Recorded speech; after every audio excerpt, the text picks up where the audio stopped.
поиски духовной пищи на призыв к молитве с каждым годом в Кыргызстане откликаются все больше людей. Религиозная жизнь кипит и меняется, а вот в закон ее регулирующий в течение 10 лет корректировки не вносились.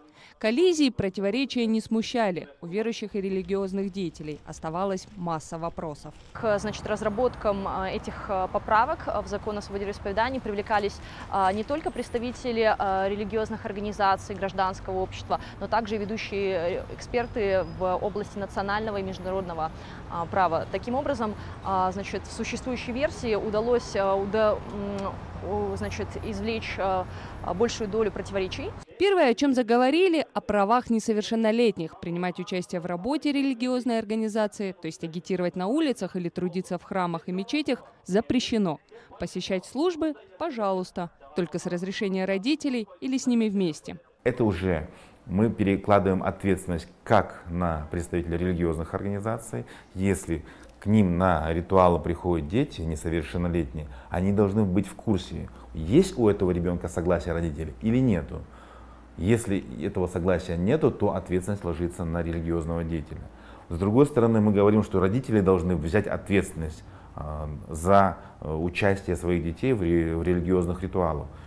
Они должны смотреть, знать, где их ребенок находится. А бывают случаи, когда дети без разрешения родителей убегают с уроков и участвуют в какой-то определенной религиозной деятельности. Не менее важное новшество – лицензирование или сертификация всех религиозных учебных заведений. Чтобы законно работать, придется пересмотреть учебный план. Дабы повысить уровень образования священнослужителей, необходимо добавить историю, предмет человека и общества, языки. Это не будет закладываться со стороны государства. Каждое учебное заведение, вот мы возьмем пример нерелигиозный, вузы.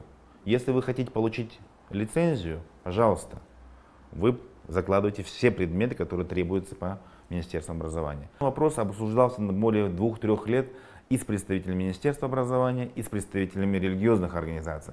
Мы общий подход выработали, что да, необходимо за свой счет вводить минимальный комплекс предметов для того, чтобы наши граждане были подготовлены к жизни. Впервые в законе появляется термин «молельная комната». Их в республике не меньше 400, но раньше на бумаге они не существовали.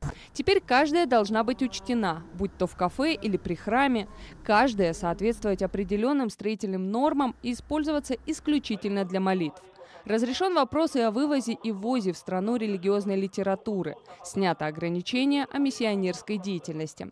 С самого начала разработчики отметили, изменения еще не приняты и возможны корректировки. Раньше сентября поправки приняты не будут. Парламент на каникулах. Дарья Тимофеева, Самат Алышбаев. Настоящее время. Азия. Кыргызстан. Бишкек.